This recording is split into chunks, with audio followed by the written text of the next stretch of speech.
नारा लगाते हैं तो आप यह मान लीजिए कि बाबा विश्वनाथ जी के जयकारा लगाने का फल मिल जाता है। आज के इस कार्यक्रम में हमारे मंच पर आचार्य श्री दयालु राम दयालु जी जो कार्यक्रम की अध्यक्षता कर रहे हैं, हमारे कैबिनेट के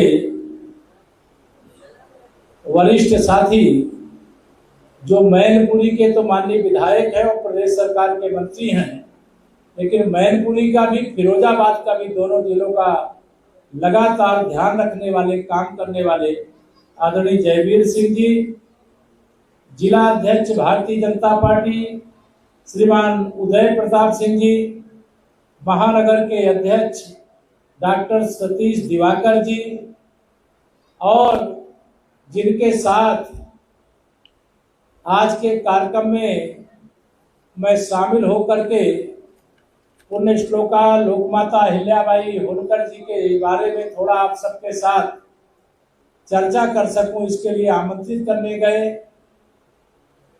हमारे लोकप्रिय विधायक श्री प्रेमपाल धनखड़ जी।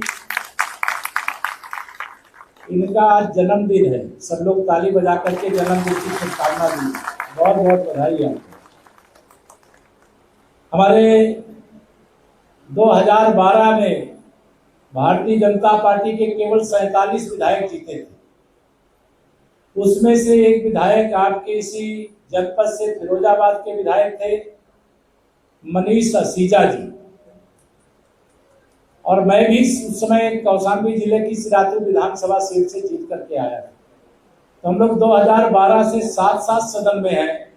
ऐसे हमारे सम्मानित मनीष असीजा जी, और उन्होंने मुझे बताया जब वो नगर पालिका के अध्यक्ष थे तो उन्होंने लोकमाता अहिल्याबाई होलकर जी की मूर्ति को स्थापित करवाने का काम किया। इसके लिए भी मैं आपको बधाई देता हूं।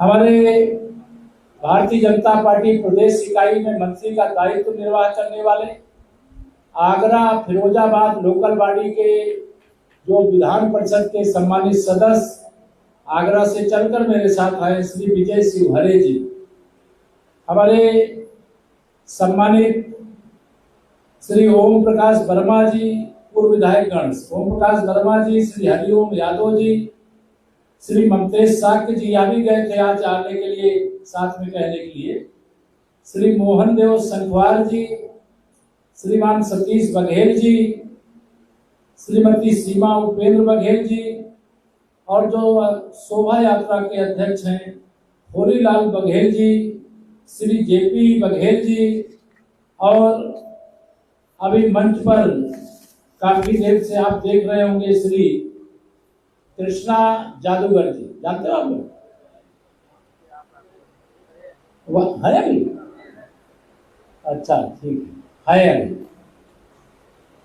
तो आज सबसे पहली बात तो मुझे इस बात की खुशी है कि भारत के यशस्वी प्रधानमंत्री माननीय श्री नरेंद्र मोदी जी के नेतृत्व वाली देश की सरकार, जिसे आप सब लोगों ने अपना आशीर्वाद देकर के बनाया था, उन्होंने पूरे देश में जब पुण्य श्लोका लोकमाता अहिल्याबाई होलकर जी की 300वीं जयंती थी तो पूरे देश में आयोजन किया जाए, ऐसा पार्टी की ओर से, सरकार की ओर से, केंद्र सरकार की ओर से, उत्तर प्रदेश की सरकार की ओर से यह निर्णय लिया गया कि पूरे देश में लोकमाता अहिल्याबाई होलकर जी की 300वीं जयंती मनाई जाएगी। और मैं आप सबको बधाई दूंगा इस बात के लिए कि आप सब लोगों ने तो बढ़ चढ़ करके हिस्सा लिया ही, लेकिन संपूर्ण सर्व समाज ने, पूरे हिंदू समाज ने, जैसे भगवान भोलेनाथ की पूजा करने का काम करते हैं, वैसे ही लोकमाता अहिल्याबाई होलकर जी की पूजा करके, उनकी मूर्तियों की स्थापना करके और उनको जन जन तक पहुंचा करके, मैं स्वयं जानता, मैं तो जानता था पहले से, बहुत पहले से जानता था कि लोकमाता अहिल्याबाई किनके परिवार में, किनके घर में पैदा हुई, लेकिन संपूर्ण समाज नहीं जानता था। लेकिन देश के माननीय प्रधानमंत्री श्री नरेंद्र मोदी जी का इसलिए आभार प्रकट करेंगे कि एक सामान्य परिवार में जन्म लेने वाली बेटी तमाम जीवन के संकटों से जूझते हुए और किस प्रकार से लोक कल्याण के लिए तो काम किया, इसीलिए लोक माता है। लेकिन इस देश में मुगल आक्रमणकारियों ने हमारे जितने मंदिरों को ध्वस्त करने का काम किया था, उनका जीर्णोद्धार कराने का काम लोक माता अहिल्याबाई होलकर। गर्व है उन पर हमें। पूरा देश, पूरा हिंदू समाज उनके नाम को लेने मात्र से गौरवान्वित होता है। और हमें आप सबको यह शिक्षा मिलती है कि उन्होंने राजकोष से कोई पैसा नहीं खर्चा किया था। जो पैसा उनकी सासू माँ ने दिया, उस पैसे से, उस समय बहुत रानी थी, राजघराने से थी, उस पैसे से ही सारे मंदिरों का जीर्णोद्धार कराने का काम किया। और उस समय की सरकारें, उस समय के राजा, उस समय के मुगल शासक उनसे मुकाबला करते, उनका सामना करते हुए कहीं पर भी सनातन की ज्योति को बुझने नहीं दिया। इसके लिए मैं नमन करता हूं, मैं प्रणाम करता हूं और गर्व भी करता हूं। आप सबको यह ध्यान में रहना चाहिए कि अगर देश में माननीय नरेंद्र मोदी जी प्रधानमंत्री नहीं होते तो लोक माता अहिल्याबाई होलकर जी की 300वीं जयंती मनाया जाता क्या? जोर से बताइए, मनाया जाता क्या? वह इसलिए मनाया गया क्योंकि आपने भारत की सत्ता के केंद्र बिंदु के रूप में माननीय श्री नरेंद्र मोदी जी को बैठाने का काम किया, इसलिए दिन आया। आप सबके आशीर्वाद और समर्थन के कारण से ही 2014 में देश में माननीय नरेंद्र मोदी जी के नेतृत्व में जब सरकार बनी तो जो हमारे विरोधी थे वो कहते थे कि आप लोग तो कह रहे थे सरकार में आएंगे तो रामलला का भव्य मंदिर बनाएंगे, नारा लगाते हैं सौगंध राम की खाए हैं, मंदिर वही बनाएंगे, लेकिन हम क्यों नहीं बना रहे हो?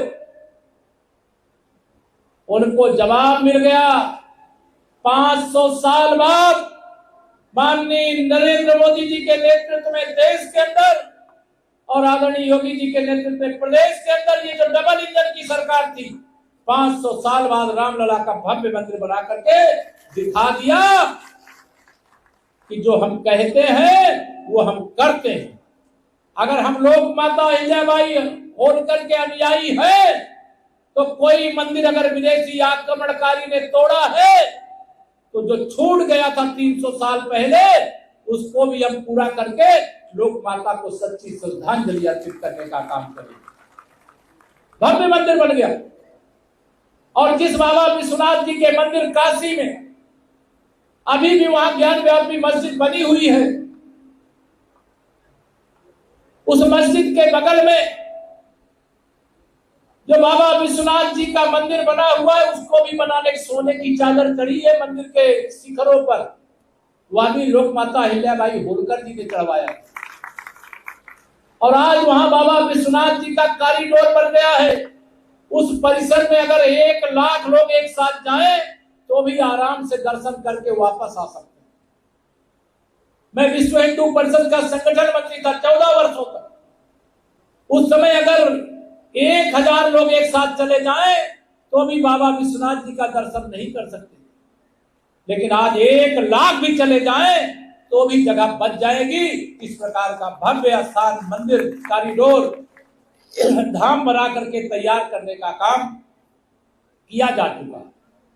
और जो ज्ञान व्यापी का वहां ढांचा खड़ा है, उसका मुकदमा चल रहा है न्यायालय में, और हमें पूरा विश्वास है सत्यमेव जयते की हम बात करते हैं। अगर सत्य के साथ हिंदू समाज है, शिव भक्त है, तो सत्य की जीत होगी। जैसे रामलला का मंदिर बना था, वैसे बाबा विश्वनाथ जी का भी मंदिर है। मैं ब्रज क्षेत्र में खड़ा हूं। भगवान श्री कृष्ण की जन्मभूमि पर बने हुए मंदिर को भी आक्रमणकारियों ने तोड़ा था। ईदगाह बना दी बगल में, उसका भी मामला न्यायालय के अंदर चल रहा है, लेकिन हमें वहां पर भी भरोसा है। हम लोग तो जब संगठन का काम करते थे, विश्व हिंदू परिषद का काम करते थे, तो नारा लगाते थे राम कृष्ण विश्वनाथ तीनों लेके एक साथ, ये नारा लगाते थे। लेकिन अभी तो पहली झांकी है, अयोध्या तो पहली झांकी है, काशी मथुरा बाकी। आप सब विश्वास रखिएगा, जो बाबा विश्वनाथ जी का पुजारी है वो लोकमाता अहिल्याबाई होलकर जी का पुजारी, जो बाबा के भक्त, ऐसी भक्ति थी कि उनकी जो आज भी मुझे यहाँ पे मूर्ति भेंट की गई है उसमें शिवलिंग वह अपने हाथ में ही धारण की हुई है। तो कैसी शिव भक्त रही होंगी यह बताने की आवश्यकता नहीं, आप सब कुछ जानते समझते समझिए। देश के सामने और प्रदेश के सामने आज जो स्थिति परिस्थिति है, हम सब तो जिन समाज के हिस्से हैं, जिन परिवारों में जन्म लिए, गरीबी के बहुत बड़े संकट से जूझते हुए आज सत्ता की इस केंद्र पर बैठे हुए हैं। अगर माननीय नरेंद्र मोदी जी देश के प्रधानमंत्री 2014 में नहीं होते तो समाजवादी पार्टी के गुंडागर्दी करने वाले शासन से 2017 में मुक्ति नहीं मिलती। लेकिन आज मैं एक बात और कह करके जा रहा हूं, 2017 में जो मुक्ति मिली है, विकसित भारत और विकसित उत्तर प्रदेश बनाए बगैर 2047 तक ये सैफई परिवार वाले सत्ता का दरवाजा भी नहीं देख पाएंगे। फर्जी पीडीए की बात करते हो, इनको सबको ये बताने की आवश्यकता है 2012 से 2017 तक तुम्हारा पीडीए कहां चला गया था। उस समय तुम्हें पिछड़ों दलितों की याद नहीं आई, उस समय उनका दमन किया, उन पर अत्याचार किया, और आज आप पीडीए की बात कर रहे हो।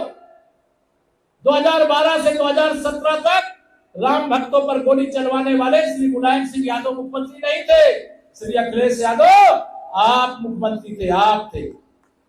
इसलिए 2012 से 2017 का जब तक हिसाब नहीं दोगे, ये ध्यान रखना, सत्ता की बागडोर उत्तर प्रदेश की जनता तुम्हें सौंपने वाली नहीं। मुझसे सहमत हो आप लोग?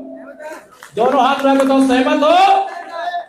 2047 तक जब तक गरीब को अमीर नहीं बना लेंगे, जब तक किसान को धनवान नहीं बना लेंगे, जब तक महिलाओं का सशक्तिकरण नहीं कर लेंगे, जब तक हर युवा को रोजगार के अवसर नहीं उपलब्ध करा देंगे, और विकसित भारत और विकसित उत्तर प्रदेश का यही मूल मंत्र है, जब तक इस लक्ष्य को प्राप्त नहीं कर लेंगे, न प्रदेश में सपा चाहिए और न देश में कांग्रेस चाहिए।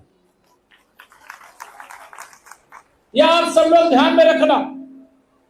यह अनेक प्रकार से गिरगिट की तरह रंग बदलने का काम ये सपाई भी कर सकते हैं, कांग्रेसी भी कर सकते हैं। ये सोच रहे थे कि 2024 के लोकसभा चुनाव में हमारे ही परिवारजनों को गुमराह करके कुछ और ज्यादा ले लिए, हमारी लोकसभा में सीटें कम हो गई। हम लोग भी चिंतित थे। जिसने अपना तन समर्पित, मन समर्पित और यह जीवन समर्पित, जो 24 घंटे देश और देशवासियों के लिए काम करता है, उन माननीय नरेंद्र मोदी जी के नेतृत्व में जब अकेले भारतीय जनता पार्टी को बहुमत नहीं मिला तो हम भी दुखी थे, शायद आप भी दुखी रहे होंगे, रहे कि नहीं दुखी रहे। लेकिन एनडीए की सरकार बन गई, माननीय नरेंद्र मोदी जी तीसरी बार प्रधानमंत्री बने। लेकिन उसके बाद जो चुनाव हुआ, हरियाणा में चुनाव हुआ, 2/3 बहुमत से श्री नायब सिंह सैनी जी के नेतृत्व में भारतीय जनता पार्टी की सरकार वहां बनी। महाराष्ट्र में चुनाव हुआ, 3/4 बहुमत से भाजपा गठबंधन वहां जीता और भाजपा के श्री देवेंद्र फडणवीस जी वहां मुख्यमंत्री बने। उसके बाद 2025 के जनवरी में दिल्ली प्रदेश विधानसभा का चुनाव हुआ और वहां भी 2/3 बहुमत से जीत करके श्रीमती रेखा गुप्ता जी वहां मुख्यमंत्री बने। और उसके बाद बिहार की बारी आई।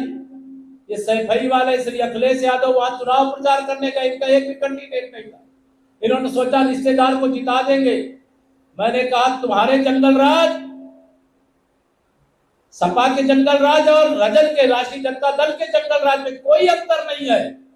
इसलिए अगर तुम्हें उत्तर प्रदेश की जनता ने हराया है तो बिहार की जनता राष्ट्रीय जनता दल यानी तेजस्वी यादव जी को भी हराने का काम करेगी और वहां नीतीश कुमार जी के नेतृत्व में 202 सीटें 243 ही हैं वहां कमल खिल गया। पश्चिम बंगाल में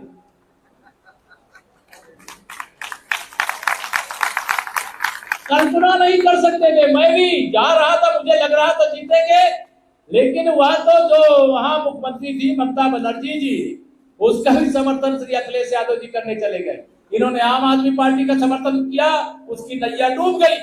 राष्ट्रीय जनता दल का समर्थन किया, उसकी नैया डूब गई। इन्होंने टीएमसी का समर्थन किया, वो तो समुद्र में ही डूब गई। आसाम में हमारी तीसरी बार सरकार बन चुकी है। घुसपैठिए भारत छोड़ करके भागने की तैयारी कर चुके हैं। आप पश्चिम बंगाल की फोटो देखते होंगे, बड़ी तेजी के साथ वो अपने देश वापस जाने का काम कर रहे हैं। लाठी नहीं चलाई अभी, केवल कमल का बटन दबाया और घुसपैठियों ने भारत छोड़ना शुरू कर दिया। जब कमल का बटन दबता है तो सुशासन आता है, कमल का बटन दबता है तो विकास आता है, कमल का बटन दबता है तो 7 करोड़ गरीबों को पक्का घर मिलता है, कमल का बटन दबता है तो कितने गरीब घरों में गैस का कनेक्शन मिल जाता है, कमल खिलता है तो प्रधानमंत्री गरीब कल्याण अन्न योजना से 80 करोड़ लोगों को फ्री में राशन मिलता है कि नहीं मिलता है। एक कमल का बटन दबाने से करोड़ों लोगों को 5 लाख रुपए तक के इलाज की सुविधा मिलती है। कमल का बटन दबाने से अगर पाकिस्तान में प्रशिक्षण प्राप्त आतंकवादी हमारे देश पर हमला करते हैं तो सर्जिकल स्ट्राइक होती है, एयर स्ट्राइक होती है और ऑपरेशन सिंदूर भी होती है। ये आपकी ताकत है माननीय मोदी जी के साथ, जिसके कारण आज भारत का डंका पूरी दुनिया में बज रहा। पूरी दुनिया के लोग हैरान है कि भारत तो गरीब देश था, इतना साहस कहां से आ गया। ब्रह्मोस मिसाइल बना रहा है, सीधे पाकिस्तान में दाग दे रहा है, आतंकवादियों को पैदा करने वाली फैक्ट्री ध्वस्त हो जा रही है। बौखलाए हैं, घबराए हैं। और आप देखते होंगे आजकल ये सपा वाले हों, कांग्रेस वाले हों, टीएमसी वाले हों, ऐसे तमाम दल है जो जिसे इंडी गठबंधन कहते हैं। आज मैं फिरोजाबाद की धरती से कह करके जा रहा हूं, देश की जनता ने जान लिया है कि ये सत्ता के लायक तो है ही नहीं, इसलिए इनको सत्ता से हटा दिया। ये विपक्ष के लायक भी नहीं है। आने वाले समय में देश की जनता, चूंकि लोकतंत्र में विपक्ष रहता है, कांग्रेस सपा विपक्ष नहीं होगी, कांग्रेस देश में विपक्ष नहीं होगी और सपा उत्तर प्रदेश में विपक्ष नहीं होगी। यहाँ कोई और विपक्ष आपको दिखाई देगा, लेकिन सत्ता 2047 तक, विकसित भारत बनने तक भारतीय जनता पार्टी के हाथ में देश में सौंपा है, उत्तर प्रदेश ने सौंपा है। और यह सत्ता अभी 2047 तक भाजपा के पास है, भाजपा के पास रहेगी। भाजपा ही वर्तमान है, भाजपा ही भविष्य है। आप सबको विश्वास है? सही है? कोई समस्या तो नहीं मेरी बातों में? लोग सब सहमत हो ना? दोनों हाथ बाग बताओ, सहमत हो ना? तो 2047 तक ये जितनी नौटंकी करना हो कर लो श्री अखिलेश यादव जी, तुम्हारी नौटंकी का कोई असर नहीं पड़ने वाला। पड़ेगा क्या असर? गुमराह करते हो लोगों को, धोखा देते हो लोगों को। ये जब सत्ता में थे तो बाबा साहब डॉक्टर भीमराव अंबेडकर के नाम से बने हुए मेडिकल कॉलेज का बोर्ड उखाड़ करके फेंक दिया कन्नौज में, और आज बाबा साहब की बात करते हो। जिन पिछड़ों का दमन आपने किया अपनी सरकार में, आज उन पिछड़ों के बीच में पीडीए की बात करते हो। तुम्हारा पीडीए फर्जी है, तुम्हारा पीडीए परिवार डेवलपमेंट एजेंसी है, गुंडों का विकास करने का एक साधन है, मुस्लिम तुष्टीकरण करने की घटिया राजनीति है। लेकिन यह देश अब ये सब चलने नहीं देगा, यह प्रदेश अब ये सब चलने नहीं देगा। या मैं आप सबके सामने विश्वास दिलाते हुए कहना भी चाहता हूं, पूरे मजबूती से तैयार रहना। बहुत कल भुकवा आएंगे, कुछ और कटवा भी आएंगे, लेकिन हम 80% 75% से ज्यादा सीटें अगर पश्चिम बंगाल में जीत सकते हैं तो 75% से ज्यादा सीटें हम उत्तर प्रदेश में भी जीत सकते हैं। आसाम में हम 80% सीटें जीते तो उत्तर प्रदेश क्या पश्चिम बंगाल और असम और बिहार से पीछे रहेगा क्या? और जब से, अब मैं आपको सही बता रहा हूं, जब से आम आदमी पार्टी की नैया डूबी, आरजेडी की नैया डूबी, टीएमसी की नैया डूबी, तब से अपनी नैया डूबी हुई मान रहे हैं श्री अखिलेश यादव। जिनको मालूम है कि 2027 का जो मुंगेरी लाल का हसीन सपना वो देख रहे हैं वो पूरा होने वाला नहीं है, और मैं आपको विश्वास दिला रहा हूं पूरा होने भी नहीं दूंगा, पूरा होने भी नहीं दूंगा।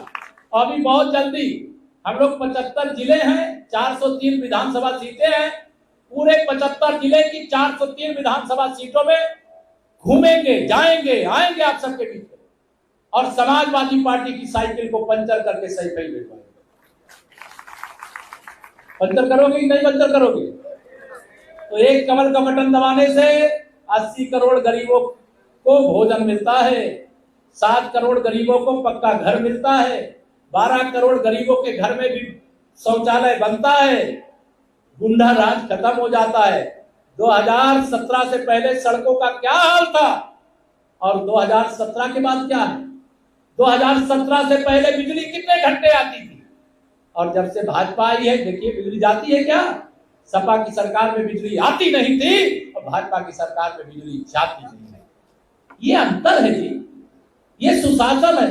भ्रष्टाचारियों के खिलाफ कार्रवाई करते हैं तो पूरा विपक्ष तिलमिला जाता है कि मोदी जी आप हमारे खिलाफ कार्रवाई मत करो। माननीय प्रधानमंत्री जी ने क्या कहा था? न खाऊंगा न खाने दूंगा, और जिसने भी मेरे देश को, देश के गरीबों के हक को लूट करके खाया है, पाई पाई वसूल करके उन्हीं की भलाई में लगा दे। इसके कारण तमाम गरीब कल्याण की योजनाएं आप सबके बीच में पहुंच रही। इसलिए मैं आप सबसे बहुत लंबी बातें आज चुकी, लोक माता अहिल्याबाई होलकर जी की जन्म जयंती तो 31 मई को थी, लेकिन जब मैं 31 मई को नहीं आने की स्थिति में था तब 7 जून का तय किया गया, और मेरा सौभाग्य है कि 7 जून को मैं आया हूं। अब आप सबका भी साफा बंधा है, मेरा भी साफा बंधा है, और ये साफा जो बंधा है ना, ऐसे नहीं बंधा है, ये साफा इसलिए बंधा है सपा को सफा करना। ठीक है, तैयार हो? दोनों हाथ उठा के बताओ तैयार हो? इसके लिए तैयार रहना। और प्रेम जी आपको फिर से मैं जन्मदिन की बहुत शुभकामनाएं देता हूं। मैं घड़ी की ओर देखता हूं तो मेरा हेलीकॉप्टर से आया हूं, इसलिए हेलीकॉप्टर सूर्यास्त से पहले पहले लखनऊ पहुंच के उतरना होता है। आज अधूरी बात छोड़ के जा रहा हूं, जब कार्यक्रम बन जाएगा फिर आप सबके साथ संवाद करूंगा। आप मेरे परिवार का हिस्सा हो, ये ध्यान रखना। किसी की कोई समस्या हो, किसी की कोई समस्या हो, आप सबको कह करके जा रहा हूं। 7 कालिदास मार्ग मेरा कैंप कार्यालय, मेरा निवास भी है। सोमवार के दिन यानी कल, हर सोमवार को जनता दर्शन का कार्यक्रम होता है। पहले तो यहाँ माननीय विधायक जी, माननीय मंत्री जी, हमारे अध्यक्षगण और जनप्रतिनिधिगण आपकी समस्या सुनेंगे, जिले में समाधान करेंगे, लेकिन उसके बाद भी कुछ बचे तो लखनऊ में आप सबका स्वागत है। और आप सबके बीच में मैं जहां जाता हूं कहता, मेरे कार्यकर्ता भी बहुत बैठे हैं, सभी कार्यकर्ताओं से भी कहना चाहता हूं, केशव प्रसाद अगर उत्तर प्रदेश का उप मुख्यमंत्री है तो मेरा कार्यकर्ता भी कोई अपने को उप मुख्यमंत्री से कम ना समझे। उनका भी सम्मान उसी तरह से होना चाहिए, उनकी समस्याएं उसी तरह से सुनी जानी चाहिए कि अगर मैं कोई आदेश देता हूं तो डीएम कप्तान सहित सब सुनते हैं, तो हमारा कार्यकर्ता और हमारे जो यहाँ कार्यकर्ता माने पार्टी के जो पदाधिकारी, वो भी जो पार्टी को जिताते हैं यानी कमल का बटन दबाते हैं, वह भी कोई समस्या बताते हैं तो उनका भी समाधान सर्वोच्च प्राथमिकता पर किया जाए। यही मैं आह्वान करके, निवेदन करके, लोक माता के चरणों में अपना सिर झुकाते हुए आप सबको सफल कार्यक्रम की बधाई देते हुए, शोभा यात्रा का यह आयोजन इसकी बधाई देते हुए, अच्छा किया आपने हाल में कार्यक्रम कर लिया।